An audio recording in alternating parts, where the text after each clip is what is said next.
will learn respect, and suffering will be your teacher. Hola, comrades! Today's topic of interest, episode 311 of Avatar: The Last Airbender, The Day of Black Sun, Part 2. There are two climaxes teased in this episode. The first, Team Avatar and their comrades using the eclipse to attack the Fire Nation, fizzles because Azula found out about the plan.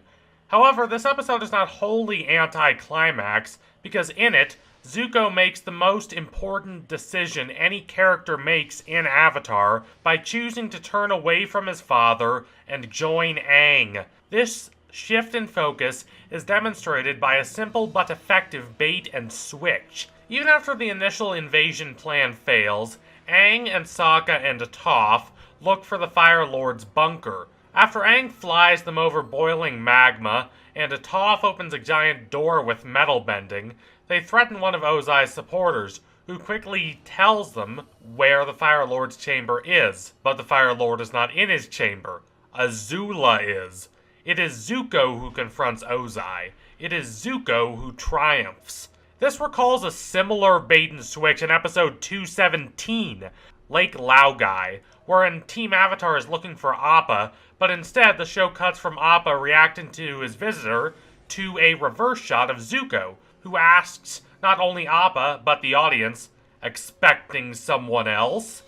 That situation, which ended with Zuko releasing Appa after Uncle Iroh implored him to ask why he wanted what he wanted, pushed Zuko toward transformation.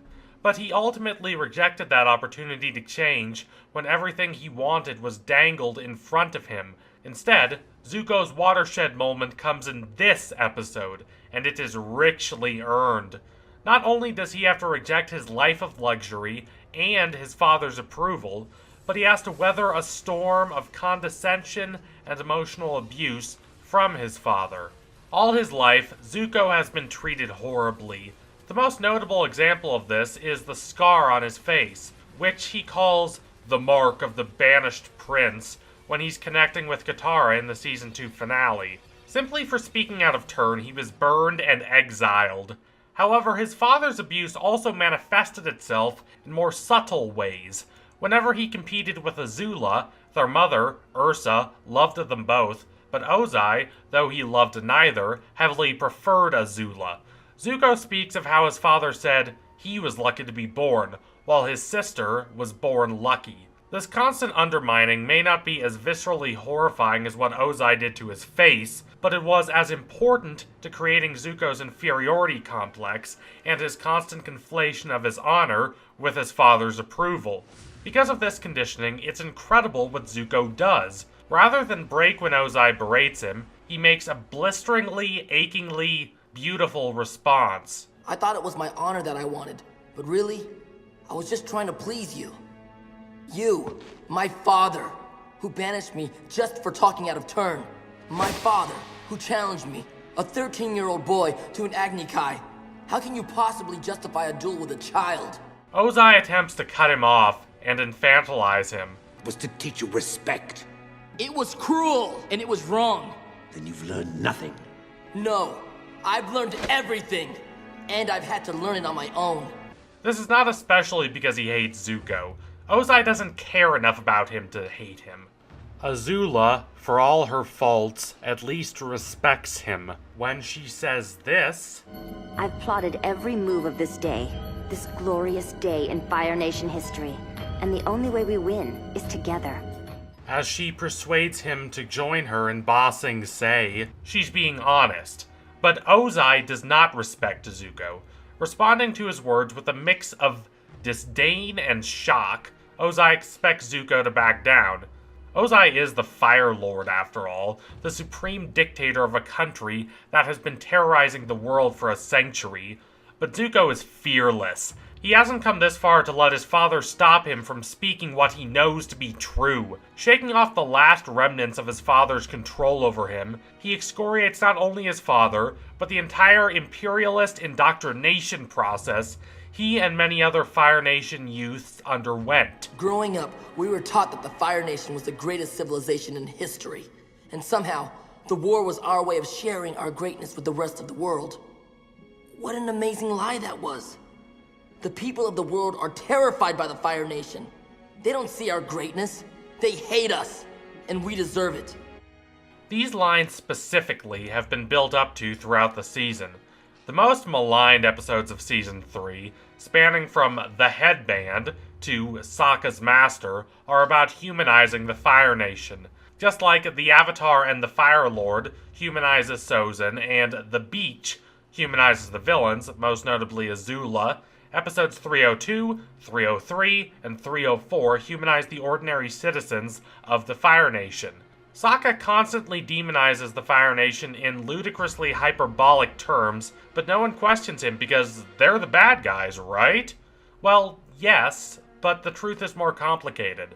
These quote-unquote bad guys have been accustomed to think this way because of the culture they've been raised in. That they're against people invading their nation is natural, even if that invasion is for a good cause. Near the end of The Avatar and the Fire Lord, Toph, having heard the story of Sozin betraying Roku, comments, "It's like these people are born bad," to which Aang rightly responds, That's wrong. I don't think that was the point of what Roku showed me at all. Roku was just as much Fire Nation as Sozin was, right? If anything, their story proves anyone's capable of great good and great evil. That Zuko has been struggling between light and darkness is not a new idea.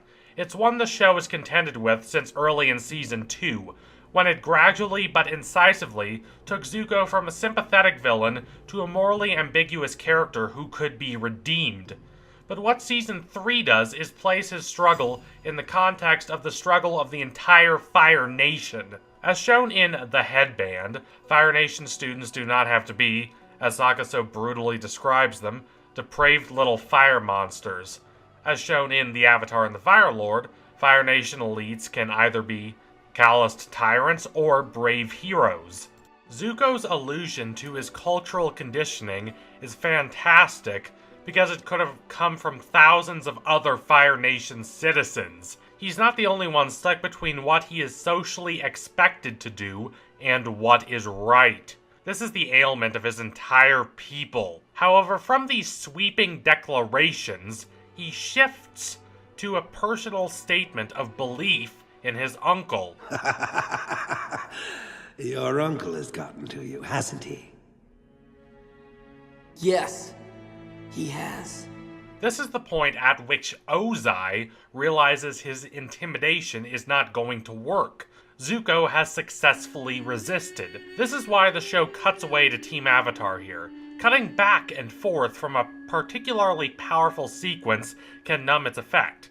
This is why my favorite show of all time, The Americans, never cut away from its massive, dramatic, cathartic parking garage set confrontation in its finale, which lasted for over 12 minutes, an eternity in television time, and half the length of an Avatar episode. This was not possible for Atla considering how it has to juggle the Zuko storyline with the Team Avatar storyline. Instead, the show stops this confrontation from feeling scattered by cutting at crucial moments, when the power dynamics of the relationship between Zuko and Ozai change. Avatar is consistently one of the best cross-cutting series, but it's never better at this than it is here. When the show cuts back to Zuko, he makes the first of two proclamations.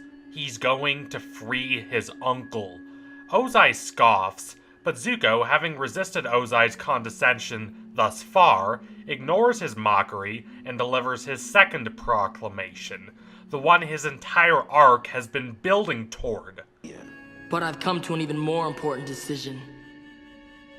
I'm going to join the Avatar, and I'm going to help him defeat you. Finding acceptance is not going to be easy for him, and a whole episode, the Western Air Temple, is wisely devoted to Team Avatar questioning whether they should forgive him. There's nothing simplistic or straightforward about redemption, as Zuko knows well given the winding road he has traveled to reach this point. Redemption earned isn't necessarily redemption given.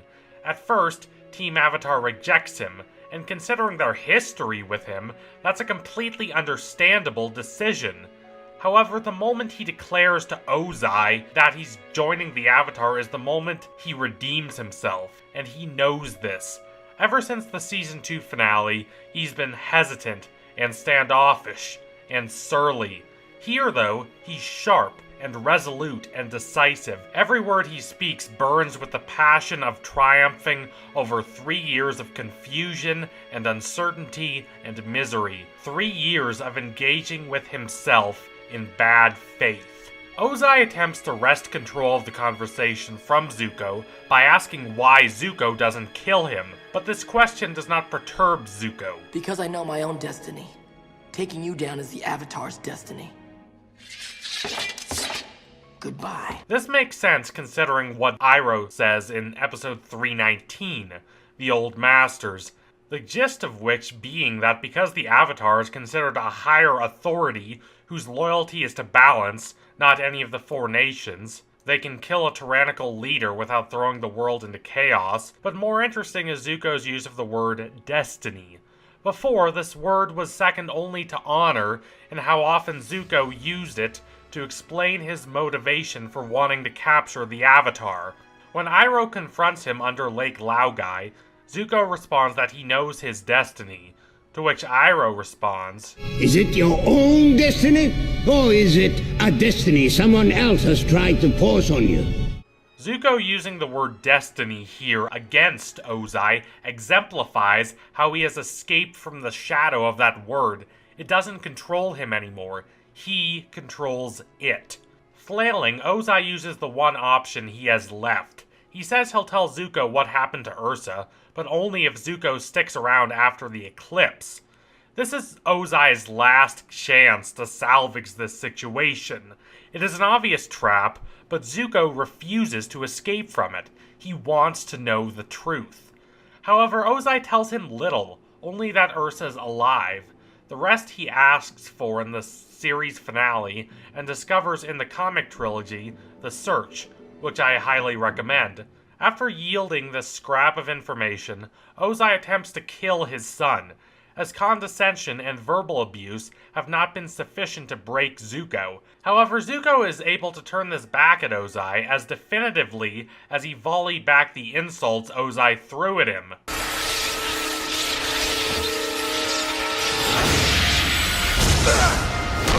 This is the climax of the confrontation. Tensions have rapidly escalated between Zuko and Ozai, and this is Ozai's attempt to attack Zuko with all the power he possesses. Zuko has no protection. He stands alone, but contained within him are all the lessons his uncle taught him. That is why he is able to redirect Ozai's lightning, and that is why he is able to confront Ozai. Zuko redirecting that lightning isn't a spirit-lifting scene only because it's been built up to since episode 209, Bitter Work, or because it makes bold and vivid what had previously been stated more subtly, that Zuko is willing to reflect back at his father all the pain and humiliation his father throws at him. It's also spirit-lifting because Zuko is taking a technique he learned from someone who cares about him deeply and using it to protect himself from someone who doesn't care about him at all. Zuko would not have changed if Iroh hadn't planted the seed, so it's appropriate how much reverence Zuko pays Iroh in this confrontation, not only by mentioning him repeatedly, but also by using this technique.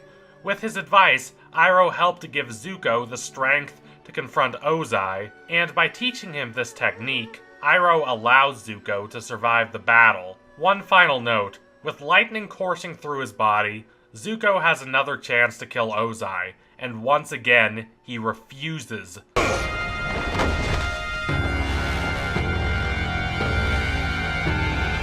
This marks another difference between him and his great-grandfather, Fire Lord Sozin, who initially refused to let Roku die because of their past friendship, then changed his mind when he saw how easy killing Roku would be.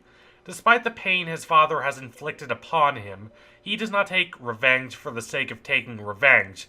Instead, he endeavors to work with Team Avatar to tear down the cruel and unjust rule of not only his father, but the Fire Lords preceding him. After fleeing from Ozai's chambers, Zuko flies after Team Avatar in a war balloon.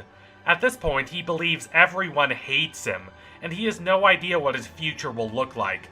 but he is finally free.